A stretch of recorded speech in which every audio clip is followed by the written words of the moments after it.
सुप्रभात प्यारे बच्चों। आज हम हिंदी में पढ़ेंगे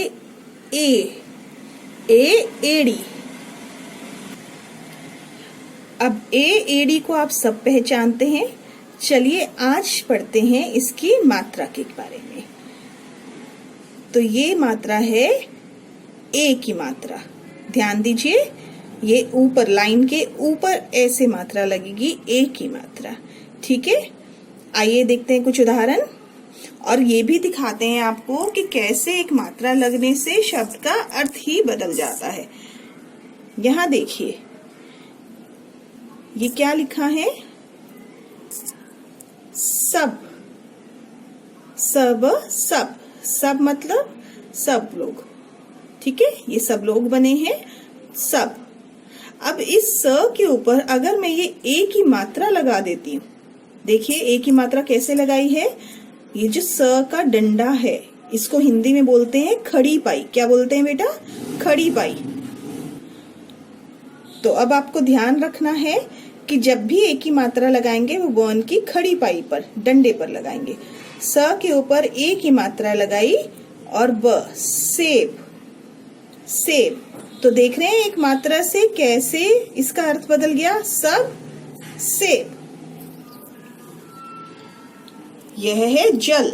जल मतलब पानी, जल। और अगर ज के ऊपर ए की मात्रा लगा दी जाए तो यह बन जाता है जेल, जहां पर कैदियों को रखा जाता है ना? जहां चोर को बंद करके पुलिस रखती है, जेल। ठीक है, आगे बढ़ते हैं। यह है बल। बल, बल। बल मतलब ताकत। अपने बाइसेप्स दिखाते हैं ना, आप डोले दिखाते हैं पहलवान बन के कि देखो कितनी ताकत है मेरे अंदर, कितना बल है, बल। और अगर ब के ऊपर एक ही मात्रा लग जाए तो ये बन जाता है बेल। बेल क्या है? एक ऐसा पौधा जो खुद से खड़ा नहीं हो सकता, जिसे सहारा चाहिए ऊपर चढ़ने के लिए, है ना? किसी डंडे का या फिर किसी पेड़ का या किसी इमारत का। ठीक है, तो ये बन गया बेल। ओके, अभी देखिए मात्रा लगाना फिर से सिखा रही हैं मैम। कोई भी वर्ण, किसी के ऊपर भी अगर आपको मात्रा लगानी है, जैसे आपने ग लिखा, ग के ऊपर मात्रा लगानी है अगर ए की, तो अगर आप इसको यहाँ लगा देंगे बेटा, इधर अगर मात्रा लगाएंगे तो ये गलत है। ए की मात्रा कहाँ लगाएंगे आप? ए की मात्रा लगाएंगे डंडे के ऊपर, खड़ी पाई के ऊपर, ऐसे। ये है सही। ठीक है, ऐसे ही देखिए, ये मैम ने लिखा श। श। अगर श के ऊपर ए की मात्रा आप इधर लगाएंगे तो ये गलत होगा। ठीक है, सही क्या होगा? श लिखा तो श के डंडे के ऊपर ऐसे मात्रा लगाएंगे, ये बन गया शे। ये है सही तरीका। ठीक है, अब र।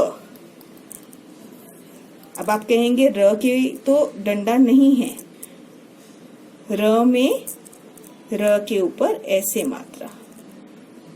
ठीक है, तो ये आप हमेशा ध्यान देंगे कि जब भी आपको ए की मात्रा लगानी है वो आप हमेशा वर्ण के डंडे के ऊपर लगाएंगे।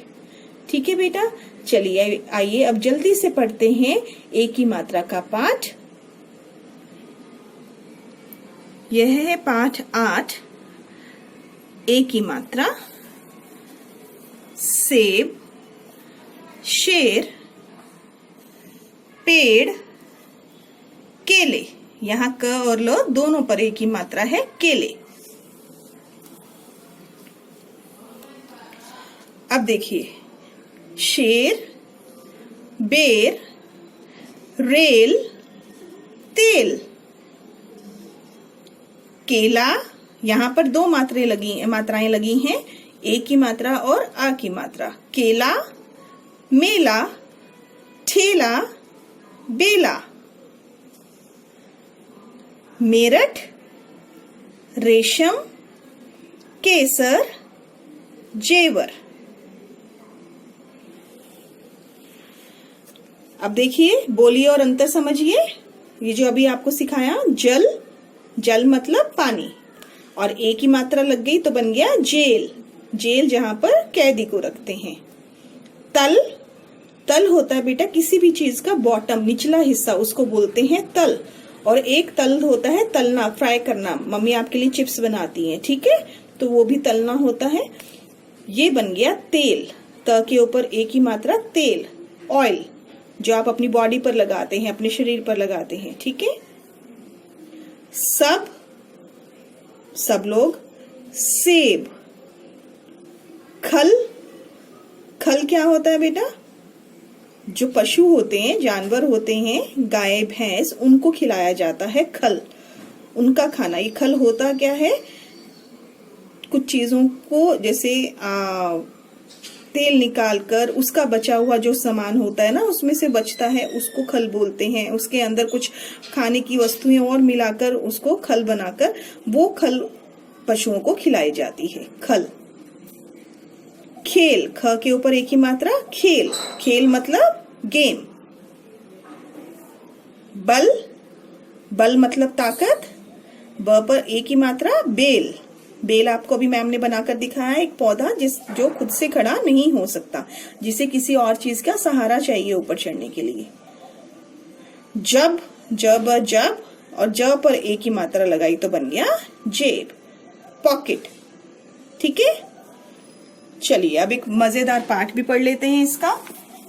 क्या कहानी है, पढ़े। मीठे जामुन, जामुन सबको बहुत पसंद है, मीठे होते हैं, है ना।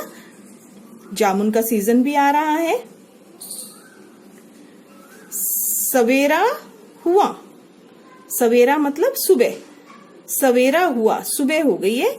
रेशमा केशव मिले, रेशमा और केशव दो बच्चे हैं जो आपस में मिले। रमेश जामुन के पेड़ पर चढ़ा, रमेश एक और बच्चा है जो जामुन के पेड़ पर चढ़ गया। सबने मीठे जामुन मजे से खाए, रमेश जब ऊपर से जामुन तोड़कर लाया तो सबने मीठे जामुन बहुत मजे से खाए। ये देखिए, ये बच्चे हैं, ये रेशमा है जिसके हाथ में जामुन का कटोरा है, ठीक है, और ये रमेश और केशव।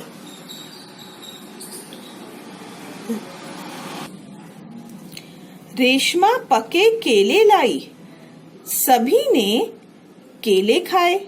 ये देखिए, केले भी खा रहे हैं, रेशमा के हाथ में भी केला है और यहाँ भी केला खाकर इन्होंने छिलका फेंका है।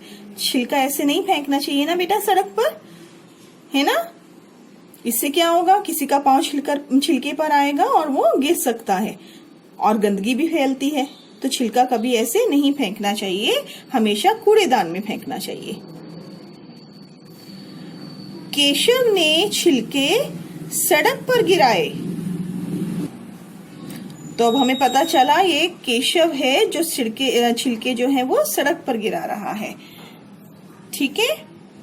रमेश ने समझाया, रमेश उसे क्या समझाता है, छिलके कूड़ेदान के भीतर ही डालने चाहिए। रमेश ने उसे समझाया कि छिलके इस तरह से सड़क पर नहीं फेंकने चाहिए, कूड़ेदान में डालना चाहिए। कूड़ेदान मतलब डस्टबिन।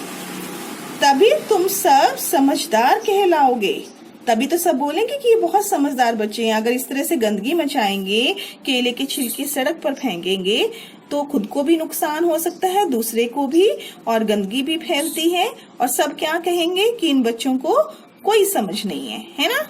तो आप सब ध्यान रखेंगे, इस तरह से सड़क पर गंदगी नहीं मचाएंगे। अब आपको क्या करना है बेटा, ये सारा पाठ जो अभी आपको मैम ने एक ही मात्रा पढ़ाई, इसका आप अभ्यास करेंगे, बार बार पढ़ेंगे। आपको पहले भी बोला है, इंग्लिश में, हिंदी में आपको रीडिंग लगातार करनी है, डेली करनी है, ठीक है। तभी आपको अभ्यास होगा, प्रैक्टिस होगी और आप अच्छे से पढ़ पाएंगे।